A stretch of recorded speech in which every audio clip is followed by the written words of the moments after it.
Have you ever sat on your bed at night and asked yourself, why am I not where I want to be yet?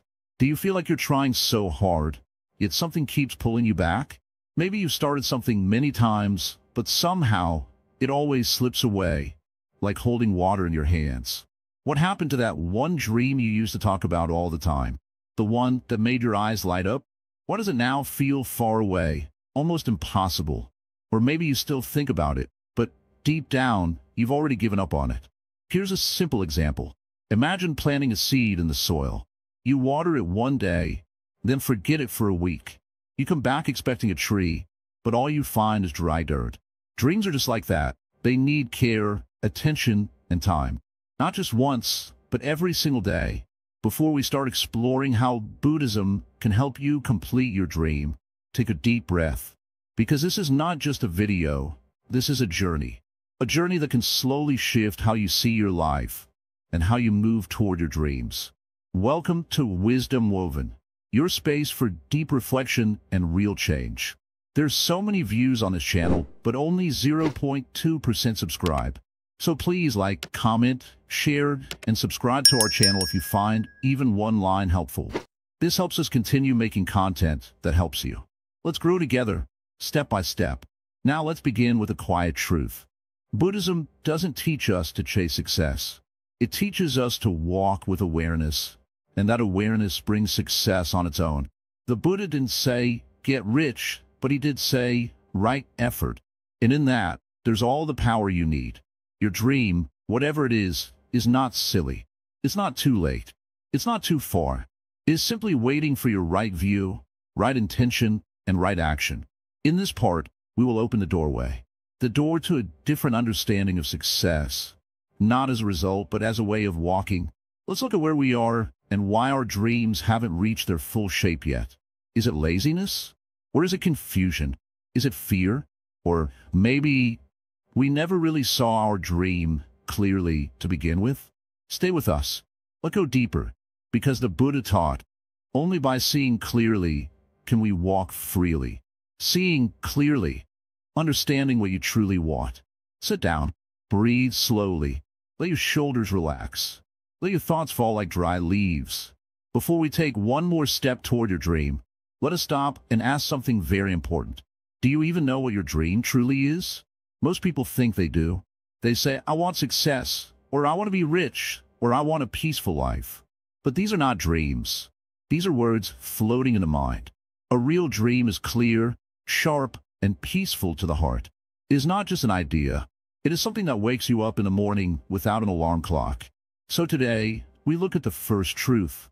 If you don't see clearly, you will walk blindly. A man once came to the Buddha and asked, Master, how do I achieve what I want? The Buddha replied, first, know what you truly want. Then, see if it leads to peace or to suffering. This is the path of wisdom. Let me give you an example. Imagine someone wants to become very rich. They say it is their dream. So they work hard, run around, skip meals, fight with others, lose sleep, and finally they get the money. But then they're tired, sick, lonely, and full of fear. Was that the real dream? Or was it a shadow of something else? We often chase shadows, not knowing the shape behind them. So I ask you now, what do you want? And then I ask again, why do you want it? Ask this question many times like peeling an onion. The first answer is never the truth. It is only the shell. You must go deeper. You may say, I want a good job. Why? So I can earn money. Why? So I can feel safe. Why? Because I feel afraid inside. Oh, there it is. The real dream is not money. It is freedom from fear. This is how you begin to understand your real dream. Not by adding more answers, but by removing the lies. Buddhism calls this right view. Right view does not mean thinking positive. It means seeing things as they are, not as you wish them to be. When you see clearly, you stop wasting your time on things that do not matter. There's a famous Zen saying, when the archer shoots without a target, every arrow is a mistake. You must know what you are aiming for. Many people go on for years, chasing goals they never truly questioned. Then one day, they get what they wanted and feel nothing. That is called false dreaming. Let's not do that. The Buddha said, with wisdom, you know what to seek. With mindfulness, you know how to seek.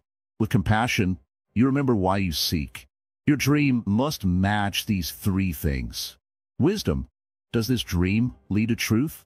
Mindfulness, does this dream allow me to grow now? Compassion, does this dream help others too? If the answer is yes, then your dream is pure. It will not only give you joy when you reach it, it will give you peace as you walk toward it. Now, many people are confused because they follow other people's dreams. Parents say, become a doctor.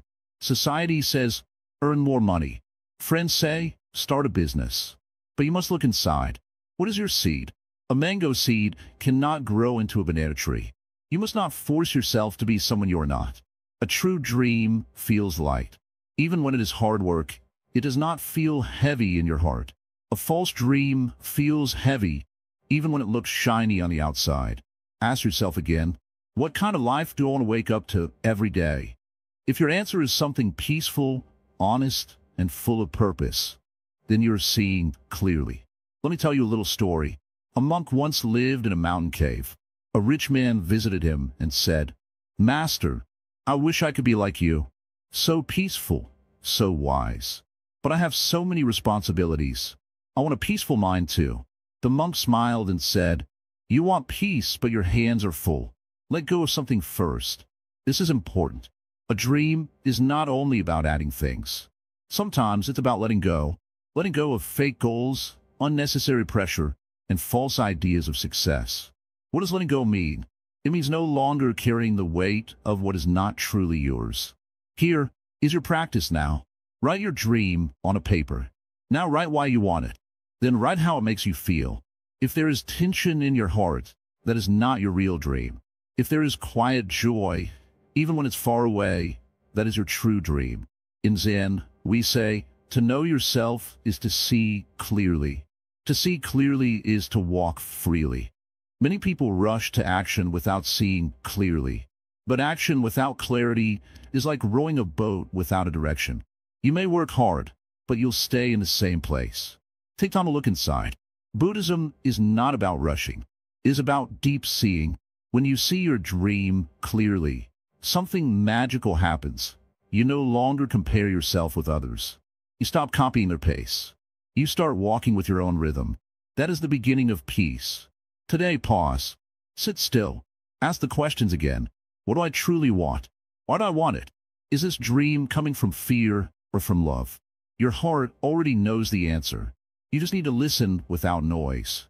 In the next part, we will explore how to let go of dreams that don't serve you. We will go deeper into the illusions that keep us stuck. But for now, sit with this. Seeing clearly is the first light of the path. Without this light, you will walk in circles.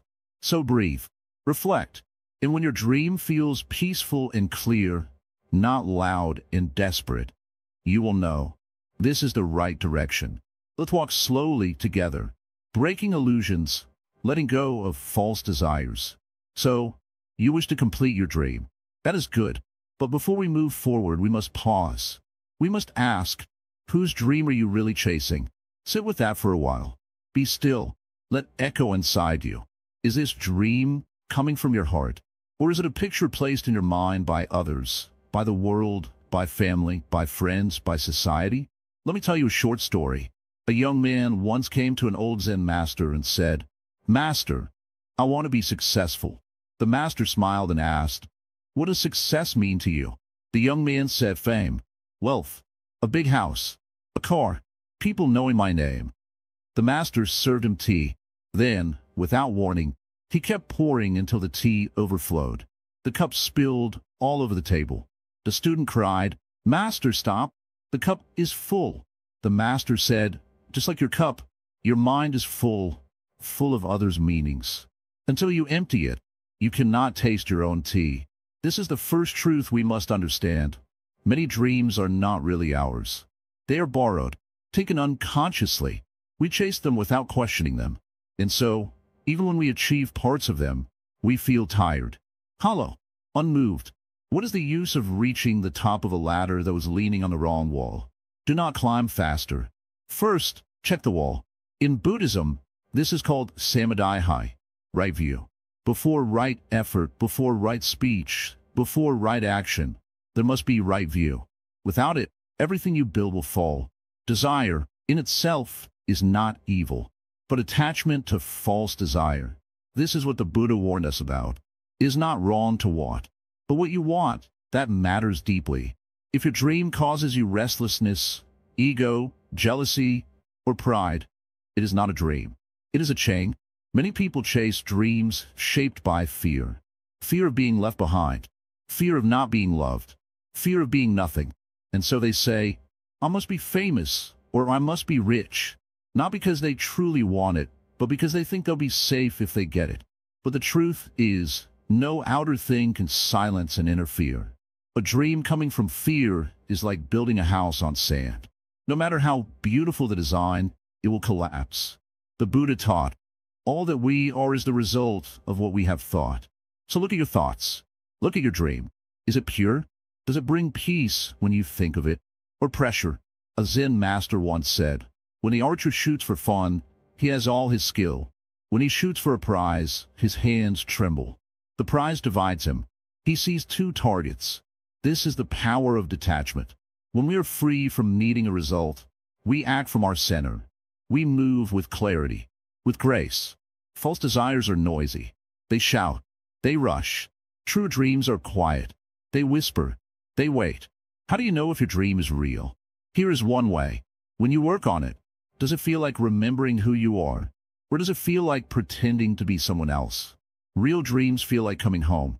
Many people spend their whole lives running after mirages. They run harder, faster, longer, but never arrive. Because the thing they're chasing was never real. It was a projection of their pain, not a path to peace. So we must let go. Let go of the image you have built. Let go of who you think you should be. Let go of what others expect from you. Ask instead, what brings silence to my heart? What makes me lose track of time? What would I do even if no one clapped? Buddhism doesn't say to kill your dreams. It says look deeper into them. Purify them. Make sure they are your own. Make sure they are rooted in love, not lack. If you find that your dream was never yours to begin with, don't be sad. Be free. You're not late. You're just beginning, this time with your own truth. Let's talk about attachment. When we are attached to the outcome, we become blind to the process. We start worrying, comparing, doubting. We move not with joy, but with fear of failure. That is not a dream. That is a burden. Letting go of false desire is not giving up, is waking up. When you let go, something strange happens. Your actions become lighter. Your heart becomes stronger. You work harder, but suffer less. You do more, but rest deeper. This is the middle path, the path of the Buddha. Now you may ask, Master, if I drop all my desires, how will I have the energy to move forward? But when you let go of false fire, the real flame begins to rise. This flame is not hungry. It is steady. It doesn't burn. It warms. It lights the way. So ask you again, what is your dream? And is it truly yours? If it is, then let us walk toward it. If not, then let us gently place it down. You don't need to carry what is not meant for you. You are not here to live someone else's story. You are here to discover your own, not through chasing, but through uncovering. Like a sculptor who removes stone to reveal the statue. Your work now is not to add, but to subtract. Remove the noise. Remove the should. Remove the fear. What remains is real. What remains is you. This is how we begin to complete our dream. Not by running forward blindly, but by pausing, breathing, and asking the right questions. The Zen path is not about speed. It is about direction. And now, your direction is clear. Let's walk on. The path of right effort, working without attachment. Come, sit down for a while. You've been running a lot. Always chasing, always reaching, always hoping. But let me ask you gently, what are you really running after? And even more important, why does it feel so heavy? Is it the dream? Or is it the way you carry it? Let me tell you something that might surprise you. The Buddha never said, don't work. He never said, don't try. In fact, he gave great importance to effort, right effort. But his version of effort was very different from what most people believe. You see, most people work with a heavy heart. They carry their dreams like burdens. I must become successful. I have to prove myself. If I don't achieve this, I am nothing. These thoughts, they press down on the soul. They turn every step into a struggle. Now close your eyes and imagine this. There's a man pushing a cart up a hill, but the cart is loaded with stones. He placed them there himself. Each stone is a thought. One is fear. One is comparison. One is shame. One is desire. One is ego. He keeps saying, I will only rest when I reach the top. But because of the weight, he never even reaches halfway. Now imagine another person. She also has a cart, but she fills it only with what is necessary, some tools, some food, some water. She walks steadily, peacefully. She sings as she walks. The hill is the same, but her way is lighter. Her mind is clear. This is right effort. Right effort doesn't mean doing more. It means doing rightly. It means removing the unnecessary stones. Working not from fear, not from greed, but from awareness and peace. Let me share a simple truth. The seed does not scream to become a tree. It simply receives sunlight, water, and time. That is its right effort. And slowly, patiently, it becomes exactly what it was meant to be. You too are like that seed. Your dream is the fruit. But if you keep yelling at the seed or digging it up every day to check if it's growing, it won't grow faster. It may even die. The Buddha taught us the 4 great efforts: to prevent unwholesome things from arising, to abandon unwholesome things that have arisen, to develop wholesome things that have not yet arisen, to maintain wholesome things that have already arisen. Now listen carefully. This is the map to completing your dream. First, stop doing things that harm your mind. Scrolling endlessly, comparing yourself to others, doubting yourself again and again. These are unwholesome. They eat your energy. Second, if you already have bad habits, replace them slowly, not by force but by kindness, like how you help a child walk. Third, start building good habits, waking up early, focusing one task at a time, giving your dream at least 1 hour a day. You don't need to be perfect. You just need to begin. Fourth, when you start seeing results, even small ones, don't stop. Keep watering them. Protect them like a candle in the wind. But remember, this is not blind pushing. This is mindful working. Right effort means you're fully awake while working. You're not lost in stress, but rooted in presence. Some people say, but if I stop worrying, I won't succeed. Let me smile gently at that. Worry is not effort. Worry is confusion. Real effort is quiet, steady, clear. Let me tell you a story. There was once a monk who wanted to reach enlightenment quickly. So he meditated all day and night. He didn't eat much. He didn't rest. His face was tight with effort. One day, the Buddha saw him and asked, when you play a musical instrument, what happens if a string is too tight? The monk replied, it will snap. The Buddha nodded. And what if it is too loose? The monk said, then it won't make sound. The Buddha smiled and said, then the string must be just right. That is how your effort should be. In our world today, we often go to extremes. Either we do too much and burn out, or we do too little and drift. Right effort is the middle way. It is balanced. You give your energy, but not your peace. You walk toward your dream, but you do not run past your breath. You may ask, but isn't ambition necessary? Yes, but not the kind that destroys your health, your family, your joy. True ambition in Buddhism is like the sun, warm, not burning, steady, not hurried, silent, yet powerful. Another thing to remember, right effort is not always visible to others. Sometimes it is the quiet decision to not give up today. Sometimes it is doing 1 page of writing. Sometimes it is sitting with your sadness and not escaping. Even that is effort. The Buddha didn't win any trophies. He didn't build a palace. But his effort was perfect. He trained his mind, he served others, and he stayed awake. That's the real success. And from that came peace, wisdom, and deep joy.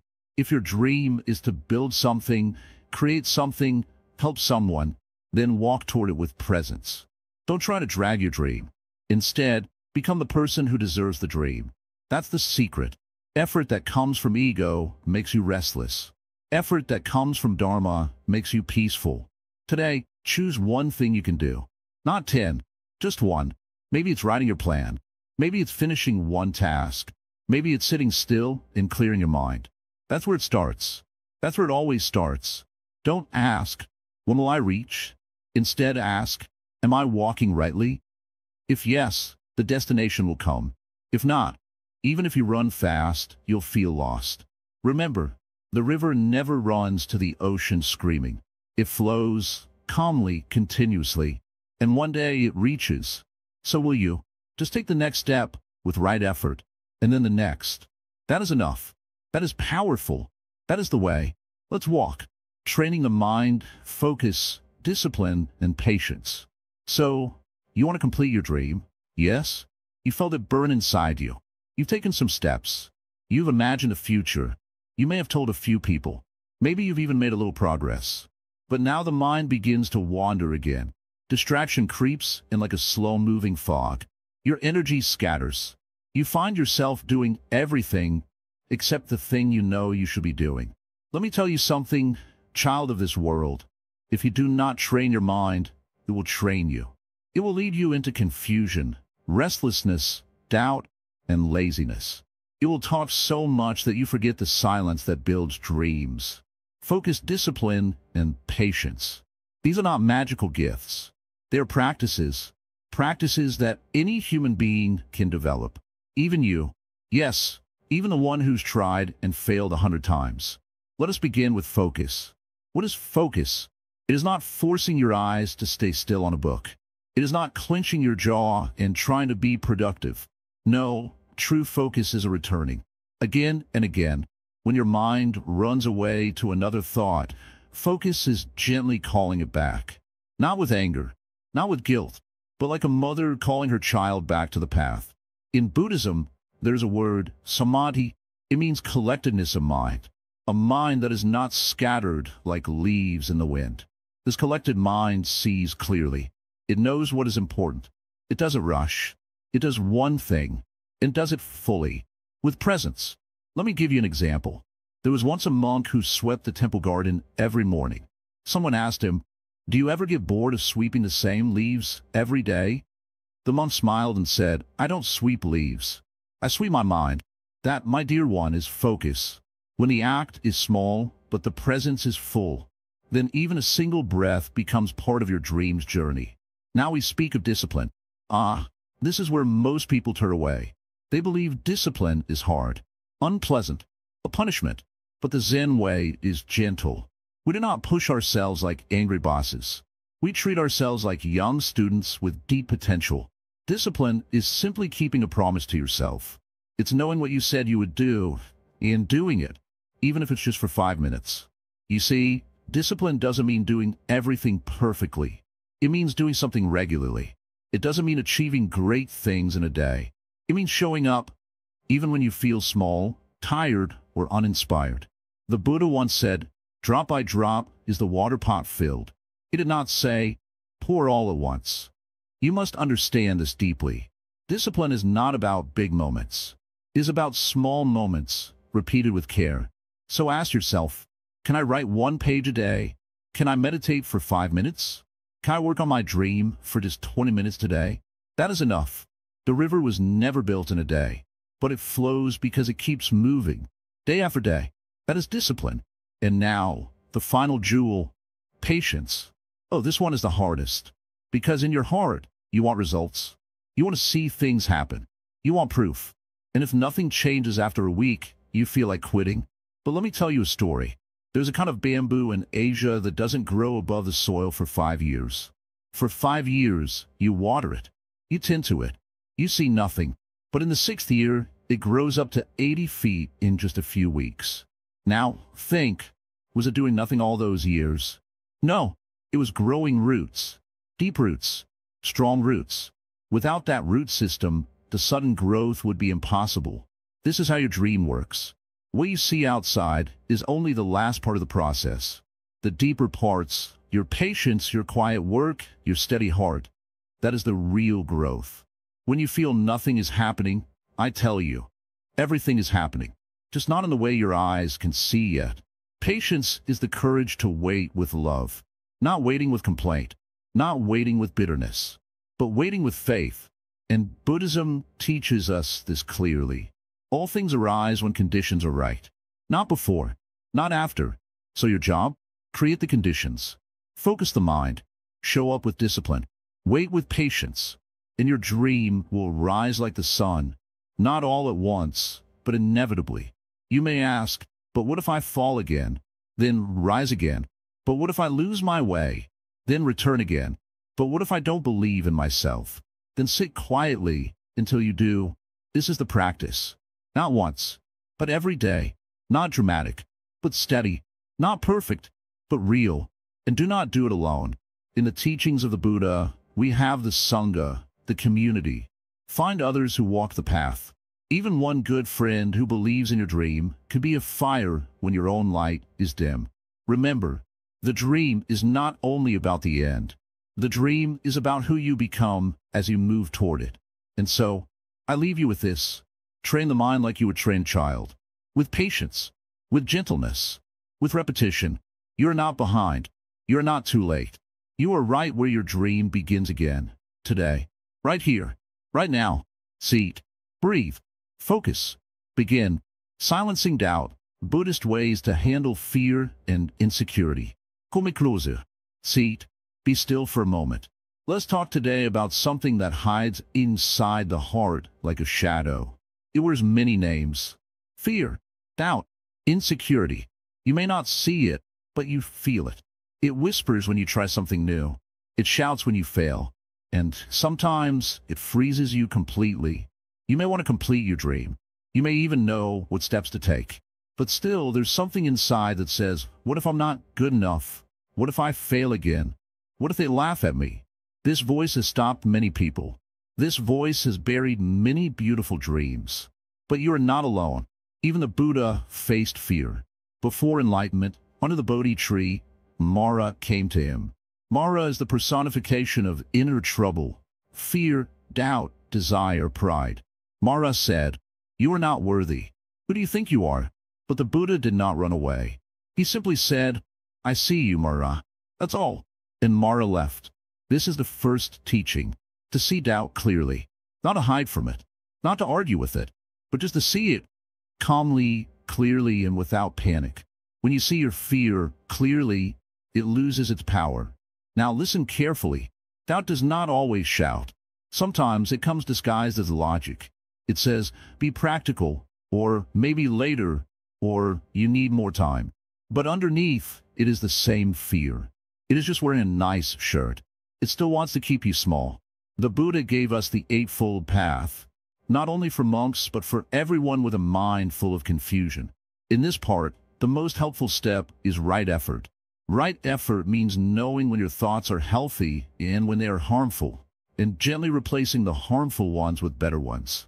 So when your mind says, "I can't do this," you don't argue. You simply say, "Ah, this is Mara again.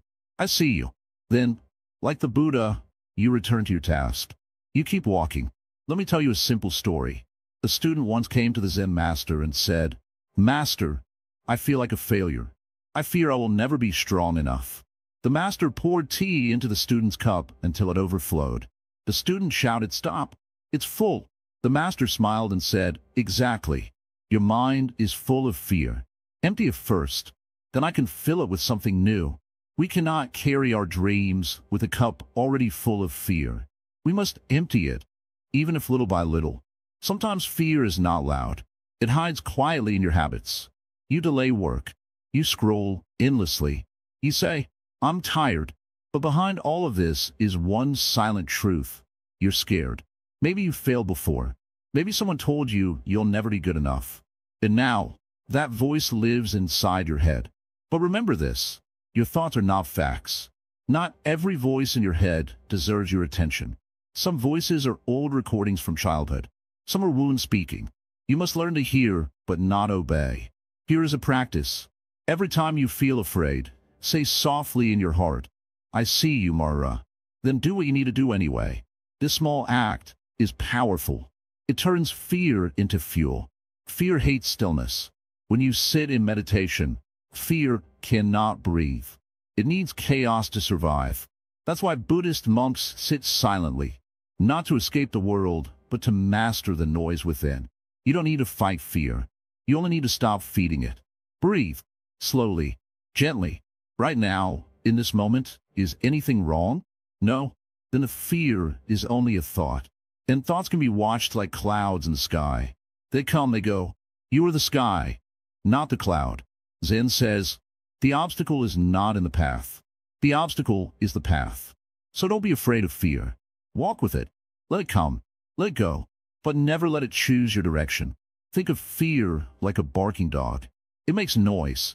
It runs around. But unless you panic and run, it cannot harm you. If you just keep walking, the dog gets tired. So do the same with doubt. Keep moving forward, slowly, mindfully, one step at a time. Now you may ask, but what if I really fail? Then fail, but fail with your eyes open and your heart awake. In Buddhism, failure is not the enemy. Attachment to success is. When you fall, you learn. When you fall again, you grow. Each failure is part of the dream's completion. So, don't chase dreams with clenched fists. Walk the path with open hands. Let life shape you. Let fear visit, but never let it sit on the throne of your life. Here is a final story before we close today's teaching. A monk was afraid to cross a stormy river. He stood there for hours. Finally, an old woman came and crossed easily. The monk asked, "How did you cross without fear?" She replied, "I was afraid too, but I stepped in anyway. The river cannot be crossed from the shore. And so I say to you, step in. Let the dream call you. Let the doubt come. But take the step. You don't need to be fearless. You only need to move while afraid. That is true courage. That is the Buddhist path to breaking fear. Breathe again, slowly. You're not late. You're not broken. You're just growing. And growing always begins with doubt. Let it come, then let it pass. And keep walking. The dream is waiting. Not for someone who has no fear, but for someone who no longer listens to it. The power of karma. How your intentions shape your journey. Dear friend, sit with me a moment. Close your eyes if you like, and breathe deeply. Feel the weight of your body resting on the earth. This very breath, this very moment, is the only moment you truly own. Now, I want to speak to you about something invisible but very real. Is the silent river flowing beneath your steps, shaping your path? This river is called karma. Many people think karma is some kind of punishment or reward, a mysterious force that decides if we are lucky or not. But karma is far simpler and far more powerful. Karma is the energy of intention. It is what happens when your thoughts, words, and actions are born from the heart. Imagine planting seeds in a garden. Every seed you plant comes from a thought inside you, a desire, a wish, or even a feeling. Some seeds grow into strong trees, others wither and fall. The nature of the seed depends on the intention behind it. If you plant with care, with kindness, the seed grows healthy. If you plant with anger or confusion, the seed struggles. Your journey toward your dream is the garden. Every step you take, every choice you make plants a seed. This is karma, not fate, not luck, but a natural consequence of your intention. Now, I want you to think carefully about your intentions. Not just the big dreams you carry in your heart, but the small, quiet intentions you make every day. When you wake up, do you intend to take a step closer to your dream? Or do you tell yourself, maybe tomorrow? Intentions are the silent architects of your life. Without clear intention, the mind wanders like a leaf blown by the wind. But with strong, pure intention, your path begins to take shape. In Buddhism, there's a teaching called right intention, part of the Eightfold Path. It means setting your heart with kindness, compassion, and non-harming. When you move toward your dream with these intentions, karma flows naturally in your favor. But what happens when your intentions are unclear? Will you act out of anger, jealousy, or fear? These two plant seeds in your garden. They may seem to grow quickly, but soon their fruits are bitter and heavy. Consider the story of a man who wanted success. He worked hard, but with envy in his heart. Every time someone else succeeded, he felt anger.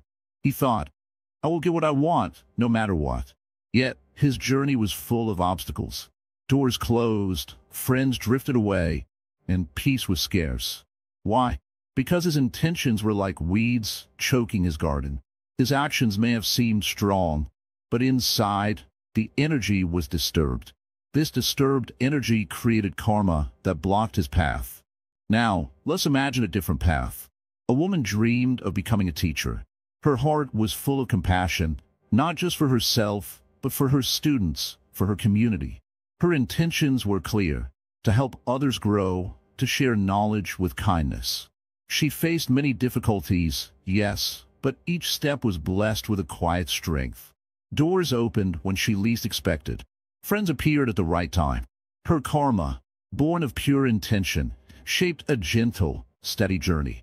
You see, karma is not punishment or reward from outside. It is the reflection of your inner state.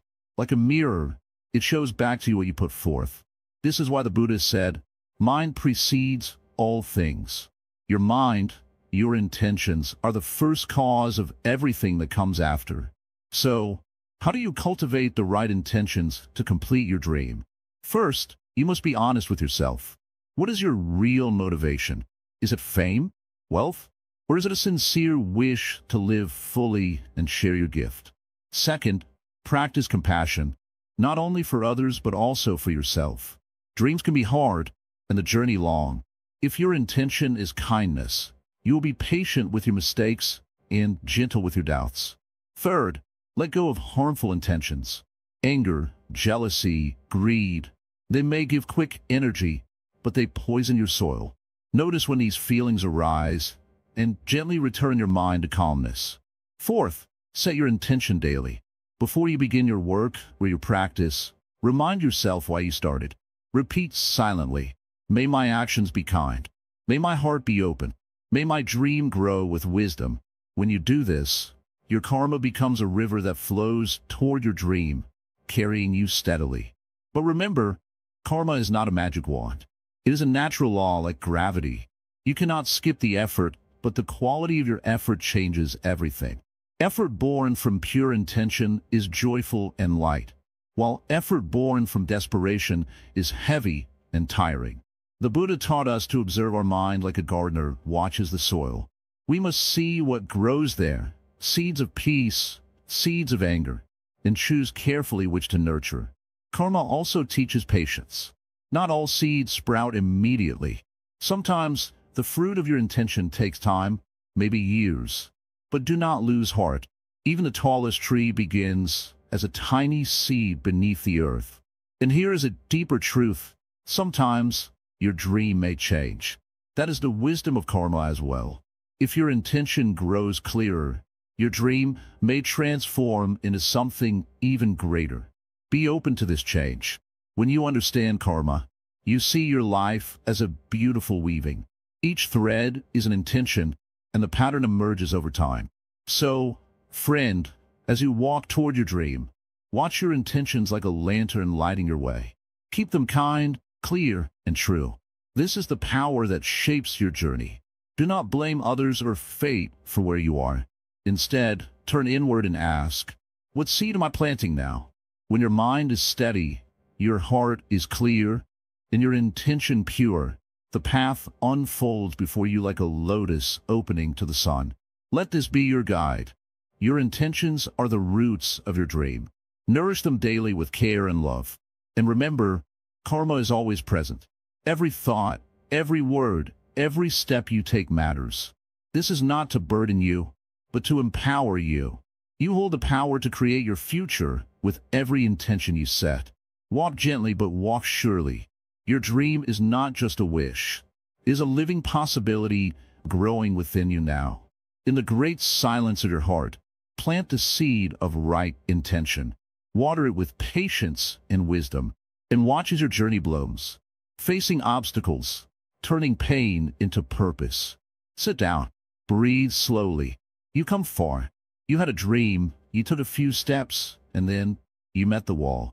The one that doesn't speak, doesn't move, and doesn't care how hard you try. That wall could be anything: failure, fear, rejection, exhaustion. And now you wonder, maybe I wasn't meant for this. But listen closely, like a calm wind brushing through leaves. The obstacle is not your enemy. The pain is not your punishment. This moment, right here, is your teacher. Let me tell you a small story, very old but still alive. There is a monk who wanted to reach the top of a sacred mountain where a great teacher once meditated. He began walking with strong legs and a clear mind. But halfway up, the fog rolled in and he slipped on a sharp stone. He hurt his leg. He cursed. He cried. "Why now?" he shouted to the sky. But he did not return home. He tore his robe and wrapped it around his wound. Then he walked, limping, slower but wiser. That wound taught him how to feel every step. Obstacles are not just events. They are awakenings. In Buddhism, suffering is not something to be avoided. It is something to be understood. The Buddha did not run from pain. He looked straight at it, understood it, and then he taught the world that pain is part of the path, not a mistake on the path. So when your dream hits resistance, it does not mean the dream is wrong. It means you have arrived at the moment that matters most. There are three kinds of obstacles you will face. First, the outer obstacles. People who don't believe in you, situations that block you, lack of money, time, support. These feel heavy because they're visible. You can point to them and say, "See, that's the problem." But the truth is, most of the time, these are just mirrors. They show how deeply you believe in what you're doing. Then come the inner obstacles: doubt, fear, anger, laziness. These are trickier. You can't see them, but they sit with you like old ghosts. They whisper, "You'll fail again, why try? It's not worth it." In Buddhism, these are called kleshas, mental poisons. You don't fight them like enemies. You sit with them, breathe with them, and slowly see through them. Awareness burns them like sunlight burns fog. Finally, the hidden obstacles: success that distracts you, praise that makes you proud, comfort that makes you forget. Yes, even blessings can become barriers. The path is narrow. The more you carry, the harder it becomes to walk. The Zen Master walks lightly, not because he owns nothing, but because he holds nothing tightly. Now, ask yourself gently, what's the biggest wall in front of me right now? What's the pain I keep running from? What's the story I tell myself when things go wrong? The Buddha said that clinging causes suffering. Not the obstacle, but the way we cling to what we want to happen. We imagine a smooth road, and when it's rocky, we resist. That resistance becomes the real suffering. Try this. Next time something breaks your rhythm, don't rush to fix it. Sit with it. Observe it. Ask, what are you trying to teach me? Maybe failure is teaching you humility. Maybe delay is teaching you patience. Maybe loss is teaching you value. Every obstacle, in this way, becomes a gate. Not a gate that blocks, but a gate that opens only when your heart is ready. There's a Zen phrase: the obstacle is not in the way. The obstacle is the way. When you start to see your challenges as part of the journey, not detours, you begin to transform. Slowly, quietly, but surely. Let's take a moment to talk about the lotus. The lotus flower blooms in muddy water, not in clear ponds, not on clean tiles. It needs the dark, the dense, the dirty. From that, it rises unstained. Buddhism teaches us this. Without the mud, there is no lotus. Without hardship, no awakening. Without struggle, no growth. So instead of asking, "Why me?" start asking, "What now?" Keep your dream, yes, but let it evolve. Let it adapt. Let the struggle shape it, not shatter it. Some people wait for perfect conditions, but a true seeker moves with imperfect conditions, slowly carving out his own path. Every time you feel stuck, remember this: the bamboo that bends is stronger than the oak that resists. Flow, adjust, bend, grow. You may think your obstacle is permanent, but nothing in life is permanent. Not even pain, not even failure. Everything changes. That's the law of anicca, impermanence. What hurts today might guide you tomorrow. In Buddhist practice, we don't seek to destroy obstacles. We seek to understand them. We don't escape suffering. We grow through it, like a tree breaking through stone. So, what should you do when you face the next obstacle? Pause. Breathe. Don't react instantly. Observe. Where's the pain coming from, outside or inside? Accept, not as defeat, but as part of your unique journey. Act with wisdom, not panic. With purpose, not pride. Repeat this as often as needed. This is right effort. not pushing blindly, but walking mindfully. And remember, you are not weak because you struggle. You are becoming strong because you rise again. No mountain is climbed in one leap. No dream is completed in one day. Keep walking, even if it's slow. The Buddha never promised ease. He promised freedom. And freedom begins when we stop fearing pain and start understanding it. So now, dear seeker, as you walk ahead, don't fear the stone in your shoe. Feel it. Learn from it. Then keep walking, one step at a time, one breath at a time. The dream is still waiting. And now, so are you, wiser than before, living with integrity, aligning your dream with Dharma. Come, sit. Let your thoughts slow down for a moment. You've walked a long way on this path already. So many questions, so many efforts. And still, a quiet voice inside asks, why am I still not fully at peace, even while chasing my dream? Today, I will speak to you not about effort, but about direction. Imagine a person rowing a boat with all their strength, but their boat is tied to the shore. No matter how hard they try, they stay in the same place. This is what happens when we chase our dreams without aligning with Dharma. We work, we sweat, we try, but something holds us back. And that something is often the small betrayals we make against our own truth. So today we speak of integrity, not the big kind, not about fame or rules. No, we speak of the quiet, inner integrity, the type that says, am I living honestly with what I believe? This is the moment where your dream either grows wings or collapses silently. You may have a goal, a job, a business, a creation, a movement. But if, while pursuing it, you find yourself lying, cheating, pretending, comparing, harming, or running from your own values, your dream will never feel complete, even if you reach it. You may touch the goal, but not with peace in your heart. Now let me share a very old teaching. The Buddha said, right livelihood. This doesn't mean the best career. It means the most honest one. It means earning, living, creating, and walking in a way that does not cause suffering to others or to yourself. When your dream becomes a source of suffering, even a little, something must be adjusted. Ask yourself this: is my dream bringing out the best in me or the worst? Is it making me more loving, more patient, more awake, or more anxious, restless, and greedy? We all stray sometimes. It is human, but a wise dreamer checks the compass often, not just the map. Let me tell you a story. There once was a monk who wanted to build a temple for the poor. He went to many places, asking for support. One day, a rich man offered a huge donation, but the monk knew the man earned his money by hurting others. Unfair business, lies, pollution, harm.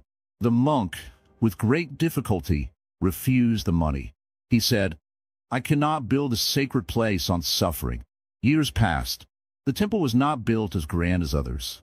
But the poor came, the suffering found peace, and the monk slept in deep rest every night.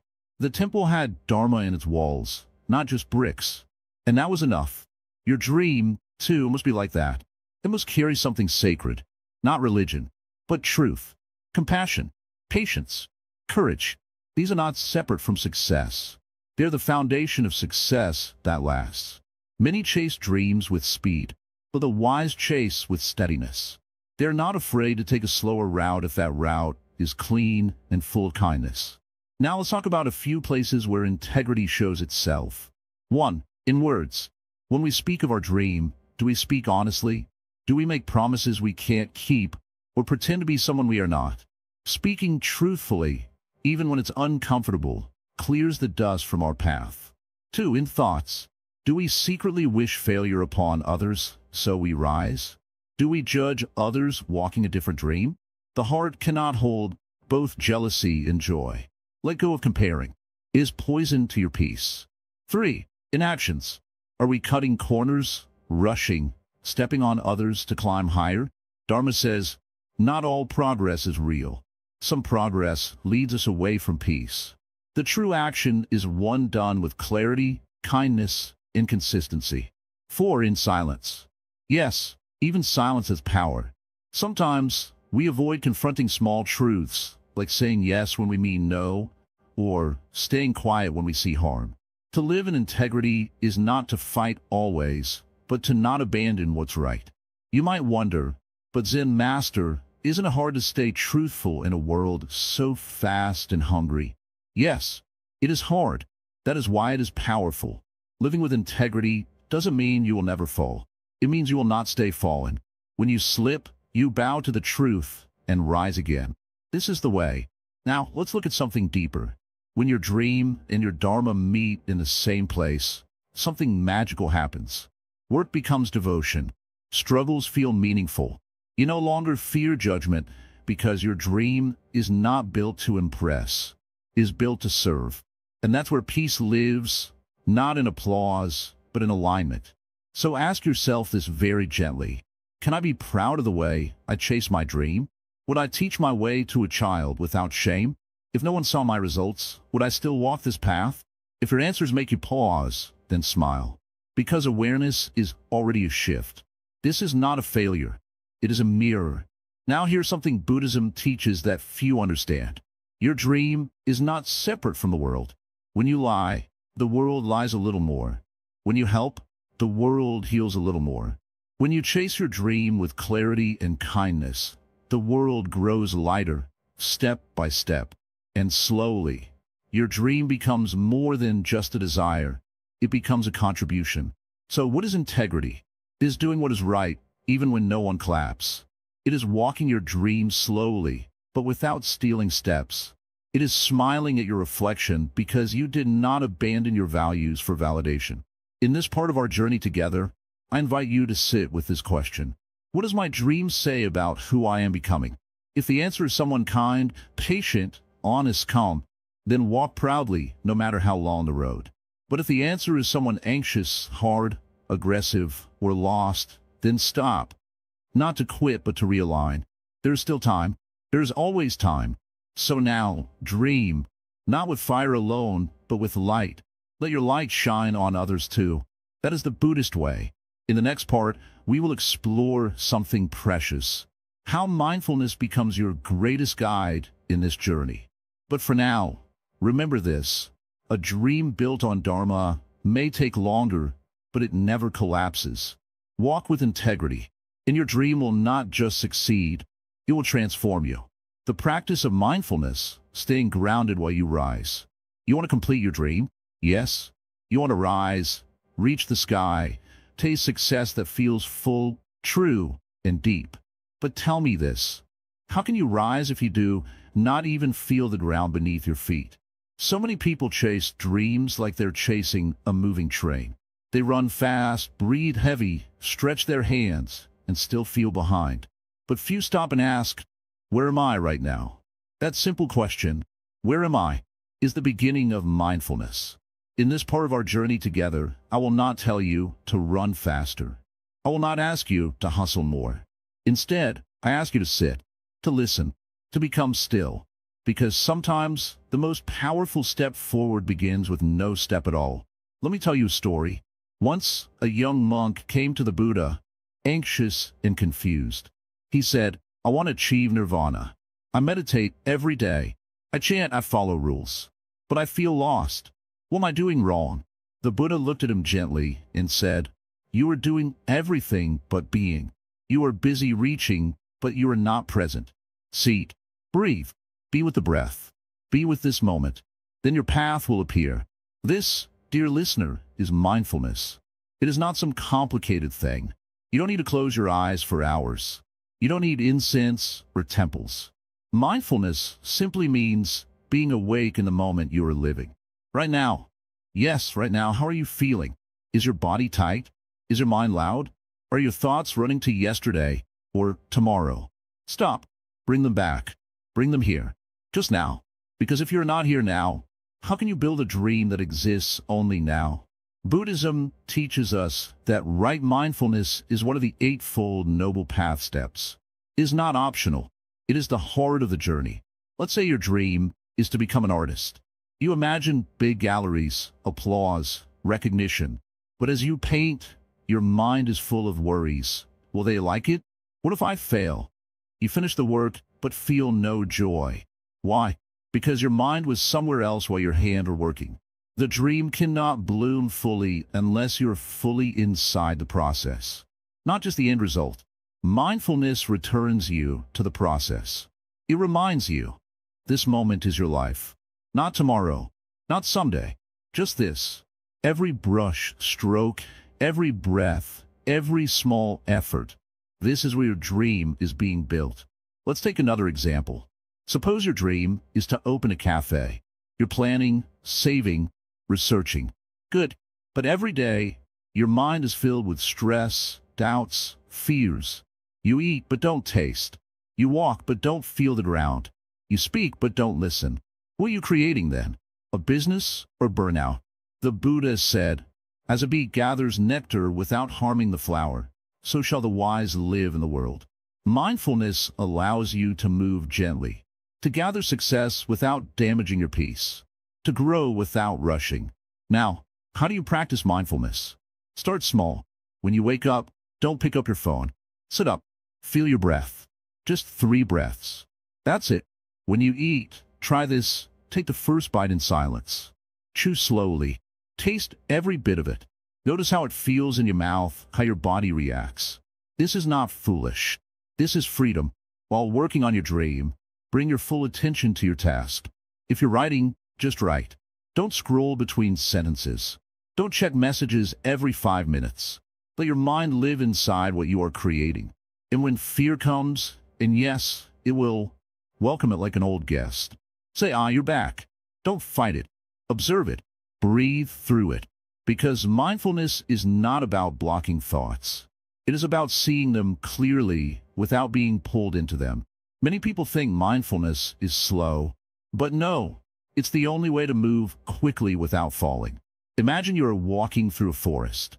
If you rush, you may trip, but if you walk mindfully, noticing each step, you move with ease and avoid harm. Your path becomes smoother, clearer. Mindfulness gives you 2 gifts, clarity and patience. Clarity to know which action is right. Patience to wait for the right time to act. When you train your mind to stay present, the noise around you loses its power. People's opinions, doubts, delays, they may still be there, but they cannot shake your focus. You begin to live like a mountain, calm, steady, strong. And here is a great secret.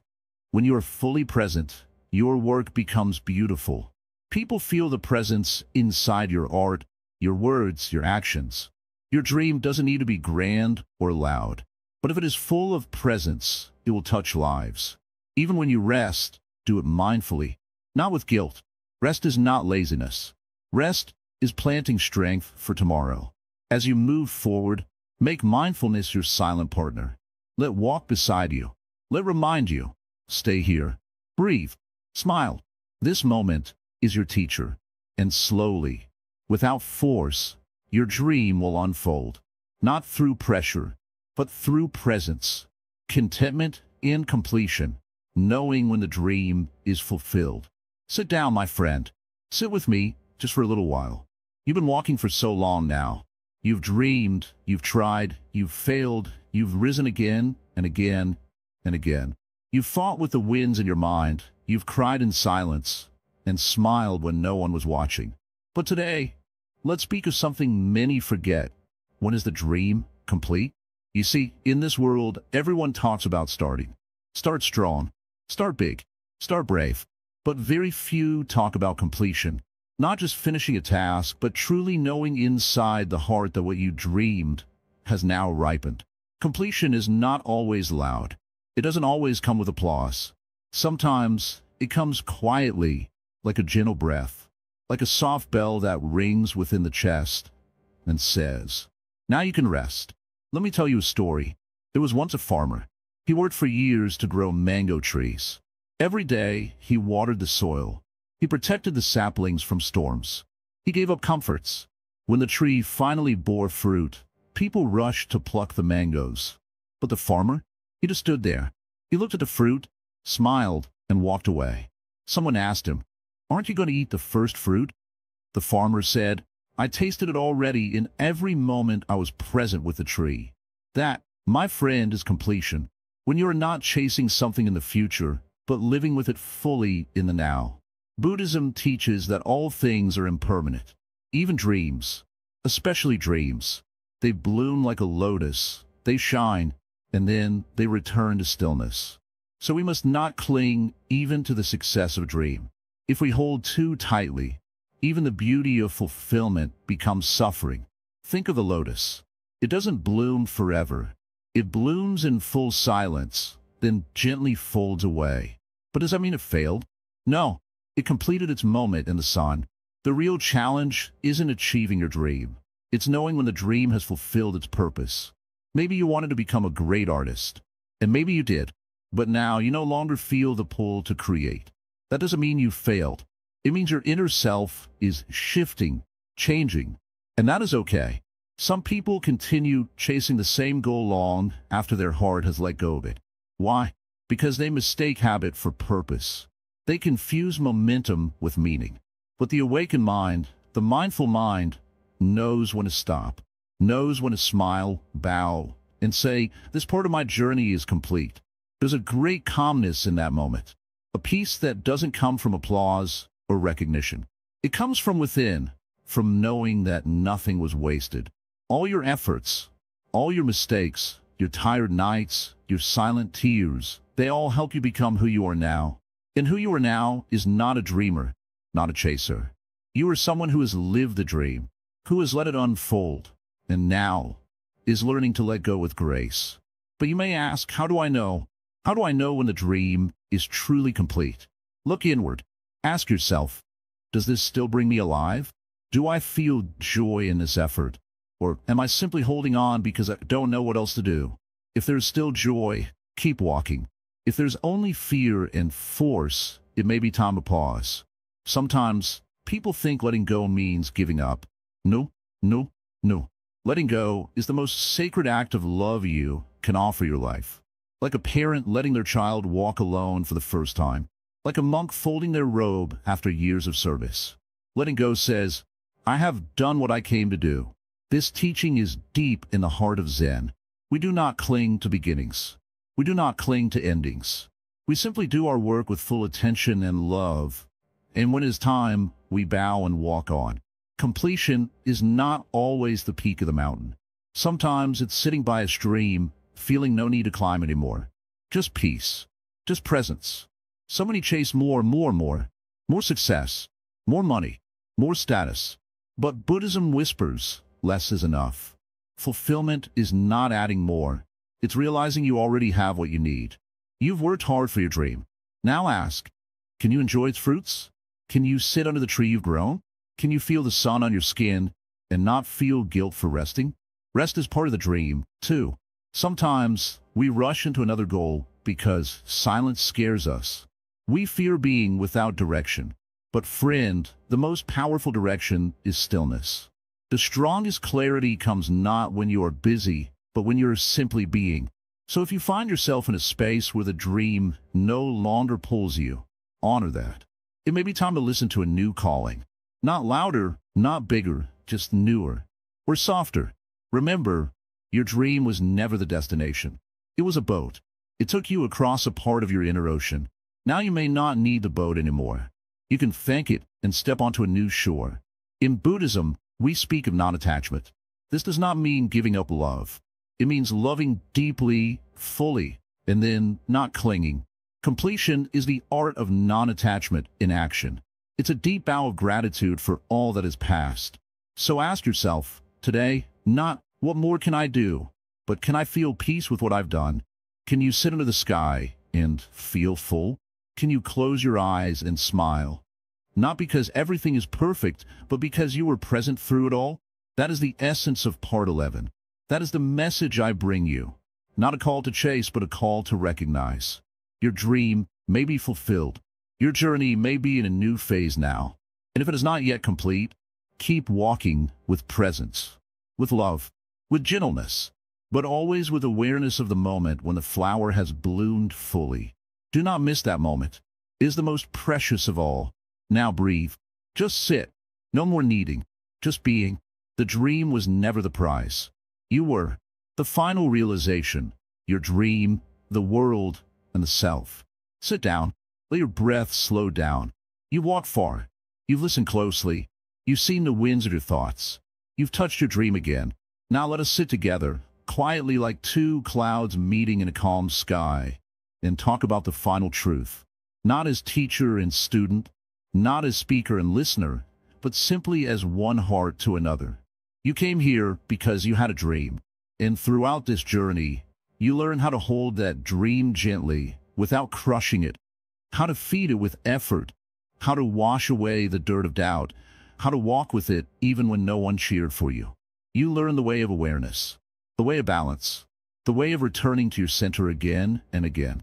But now, my dear friend, I must tell you something most people do not hear until it is too late. The dream is not the destination. The dream is the path. Yes, you may have imagined your dream as a house, a job, a name, a success. You might have thought, one day I'll get there. But what if I tell you, you were already there the moment you started walking with intention? The moment you stepped forward with courage, you were living the dream. You just didn't notice. Why? Because the world tells you, you are not enough until you reach the end. But Buddha said, the end is not different from the beginning. Let me explain. Look at a tree. Does it say, I'll only be happy when I become tall? No, it simply grows. Every day, through sunshine and through rain. It doesn't judge itself. It doesn't compare. And it surely doesn't quit. That is what your life must be.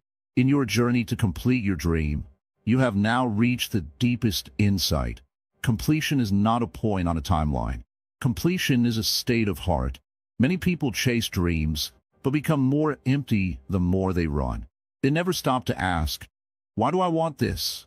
Who am I without it? Am I holding this dream, or is this dream holding me? If your dream brings peace to you and others, then walk on. But if your dream makes you restless, angry, or proud, then it has turned into poison. Let go. Reset your compass. Zen teaches us this. When walking, walk. When eating, eat. When dreaming, dream with full presence, but do not get lost in it. Some people think detachment means giving up. That is not so. Detachment means, I walk with the dream, but I do not become its prisoner. I plant the seed, but I do not scream at it to grow. I do my part. The rest, I leave to the unfolding of life. So let me ask you now, what have you truly gained on this journey? Maybe you've learned patience. Maybe you've learned how to listen to your heart without fear. Maybe you now understand that rest is part of the work, that failure is a shape of learning, that you are stronger than you thought, that your dream does not live outside of you. It lives in you. The Buddha never ran after dreams, but he inspired millions to rise, to act, to become better. Why? Because he walked with truth. That's what you must do now. Don't just follow your dream. Let your dream follow your truth. Let's talk about ego now, quietly. Ego is that little voice that says, I must win, I must be seen, I must be praised. It sneaks in your dream like a shadow. If you feed ego, the dream becomes heavy. You start living for others' approval. You lose the joy. Ego turns the dream into a prison. So we practice humility. We bow to each day. We say, thank you, even when we fail. We learn, we grow, and we smile. Not because we have everything, but because we have awakened. Dear listener, remember this. A complete dream is not the one that brings you fame. A complete dream is the one that brings you peace, and through your peace, others find theirs. As a Zen Master, I will not give you motivation. Motivation rises and falls. I give you understanding, because once you understand, you do not need to push yourself. You simply move naturally like a river finding its way. So what do you do now? You keep walking. You keep practicing. You keep being honest with yourself. You hold your dream like a bird. Not too tight, not too loose. You trust. You give. You serve. You smile. And when you finally reach a day where your dream looks different from what you imagined, don't panic. That is the final gift of life. The dream you had may have changed form, but the wisdom you gained through chasing it, that will never leave you. Now let me ask you to pause one more time and breathe. You're not behind. You are not late. You are not broken. You are unfolding. just like the lotus that grows slowly in still waters. You do not need to impress anyone. You do not need to reach the top of the mountain. All you need is to be fully awake on the path you're walking. That alone is enough. Now, before we close this journey, I ask you, not as a teacher, but as a friend, if even a single word in this entire video helped you, then please support this small corner of wisdom. There's so many views on this channel, but only 0.2% subscribe. Please like, comment, share, and subscribe to Wisdom Woven. It helps us reach more hearts like yours. Carry your dream lightly. Walk with truth. And when someone near you forgets their dream, remind them gently. You can still try again. Now go. Breathe. Live. The dream is not far. The dream is not out there. The dream is you.